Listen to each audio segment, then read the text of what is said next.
Do not come to China before watching this video. What we wish we knew before coming to China. Hey guys, I'm Sonia. And I'm Erin. And we're two broke girlies traveling the world together. Welcome to our channel. So if you're new to our channel, we have been living and working in China for almost 4 months now. And there are so many things that we wish we knew before coming to China. So in this video, we're going to chat about things that you need to know before coming to China. So whether you're planning on just taking a trip to China, or you're planning on moving here, or you're just curious about life in China in general, this video is for you. We're going to chat about a few things like how to pay for things. Spoiler alert, it's on your phone. Some apps that you need to download. How to get around China.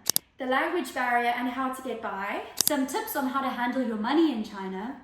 And a few other things. So let's get into it.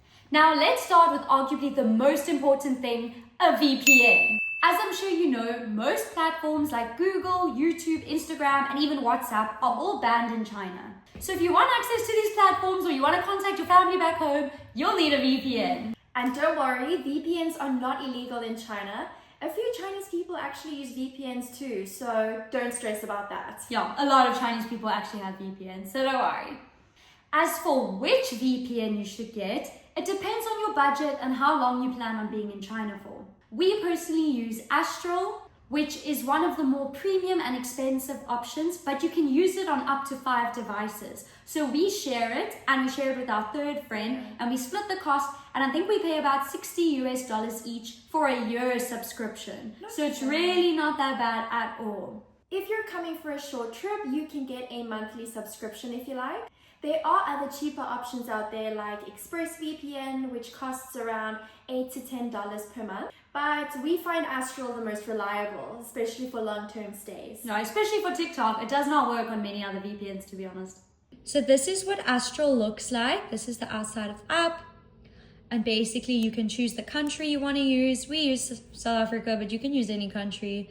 Then you can turn it on, off. I mean, you won't need to turn it off unless you are trying to turn it on and off so that, you know, it works. Because sometimes it might stop working, but don't stress, you just need to turn it off and on again. Just like normal Wi-Fi kind of vibes.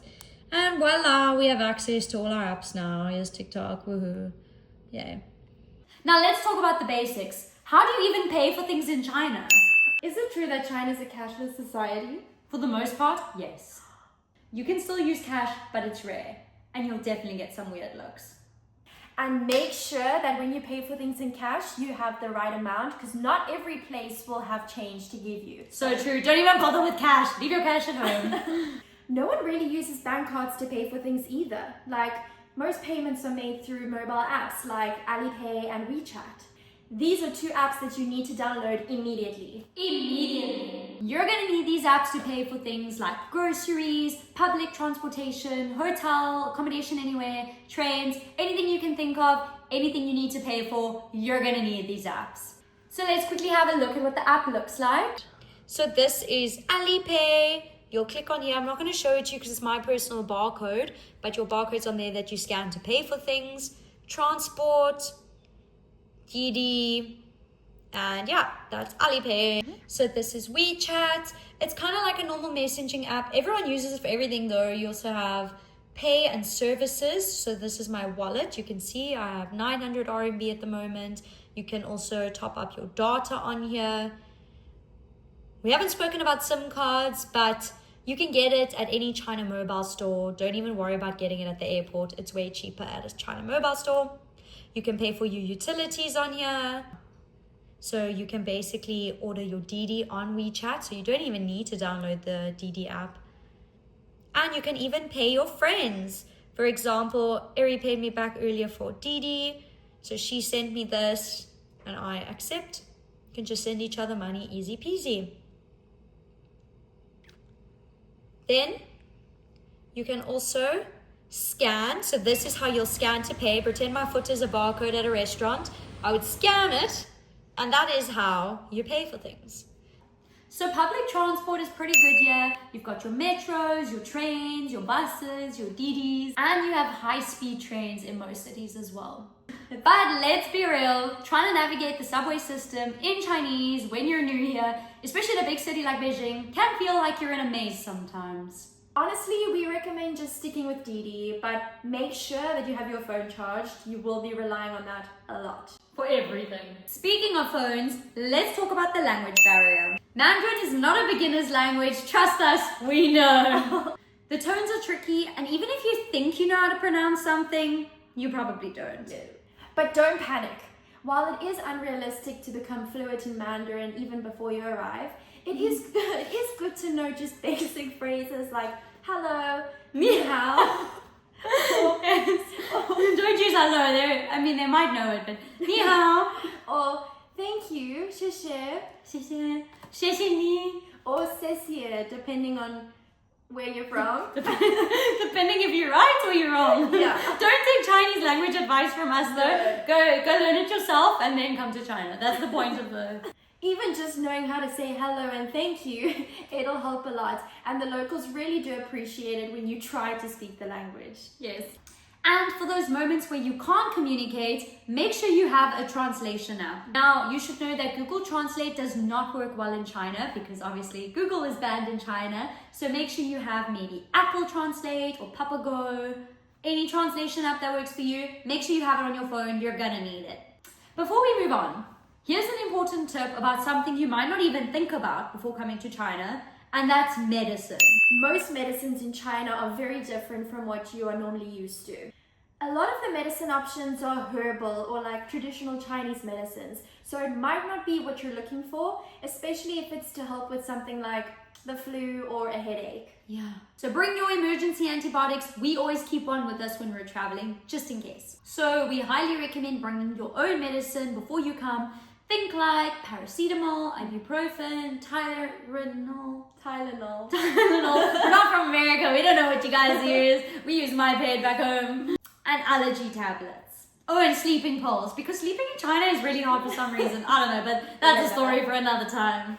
And if you take any prescription meds, make sure you bring enough for your entire stay. And don't forget to bring the prescription along as well, just in case customs want it. Basically, it's better to be over-prepared when it comes to medicine because you don't want to be in a foreign country running around looking for things that you need when you're ill. Trust us on this one. So here's another thing that maybe you haven't thought about. If you're earning money in China, it's not as easy to get your cash out of the country. Your money will be stuck in China forever! Oh. So you can't just do a quick bank transfer from your banking app on your phone to get money to your home country, like you might expect that you could. You'll need to go into the bank and do it in person, and this takes time and paperwork. Or if you don't want to deal with all the paperwork and the bank in Chinese, you'll have to get a guy to help you with the transaction to get your money home. Alternatively, you can get a Chinese Visa card, which apparently makes it easier to get your cash out of the country. But we don't even have one. No. We haven't been able to get one. Our money is trapped forever. Forever. Just kidding, we'll be fine. But for now, it is trapped. We need the guy. But don't worry about your money being stuck in China. There's a one-stop app that you can use called Trip.com. And on this app, you can find everything that you need. You can have access to flight tickets, train tickets, accommodation, activities, anything you can think of that you need while in Asia or even in other countries. You can find it on Trip.com and you can spend in your Chinese RMB, in South African rands, US dollars, any currency from any country in the world. Trip.com has got you covered. This app has been our saving grace since living in China because we earn in RMB and we can't get it out of the country. We've been struggling to use apps like Agoda and Booking.com because they don't accept, well, our Chinese bank won't spend money that's not RMB, but Trip.com does. Download it before you come to China. Now, a few more things about life in China that might surprise you. First, forget about personal space. That doesn't exist here. People will stand close to you, bump into you, they'll walk into you when they walk past you, and they'll even talk to you at a very close distance. Oh, and if you're a foreigner like this, they will take pictures of you and they will come up to you and stare at you in your face and go, oh. So just giving you a heads up, you will be an alien. But it's okay, they kind of look at you like a celebrity sometimes. So it's a compliment in a way, you'll get used to it, don't worry. And if you're in big cities like Beijing or Shanghai, be ready for crowds, especially during public holidays when you're traveling. Yeah, you might think that it's a good idea to travel on the holidays, but it's actually the worst time to travel in China. Don't travel in the holidays, too busy. The The population density here is real. So if you're someone who values their personal space, just manage your expectations a little bit. Another thing, air quality can be a real issue, especially in the winter months and especially in the bigger cities like Beijing or Shanghai. You might even have to wear a mask because the pollution is that bad. So make sure you check the air quality on like your Apple weather app. We live in Guangzhou, so luckily our air pollution isn't so bad yet at all. Our air is quite fresh, so we're lucky in that regard. And lastly, if you've heard about the really famous Chinese shopping day like Singles Day on the 11th of the 11th, get ready for some serious deals. The discounts are insane. And you can shop for a whole bunch of things like electronics, clothes, appliances, makeup. But remember, no impulse buying. You'll have to carry that around with you when you travel. Exactly. So, to sum it up, whether you're planning on traveling China short term or you're planning on moving here, there are a few key things that you need to know. Download Alipay, WeChat and Didi. And get that VPN. Learn some basic phrases in Mandarin. Have a translation app ready. And get ready to shop till you drop. And always remember, the Chinese people are super friendly, even if the culture is slightly different to what we're used to. Be respectful, be open-minded, and you'll have an amazing time here. If you found this video helpful, please don't forget to give us a like and subscribe to our channel to watch out for future videos from us. Otherwise, for now, bye besties!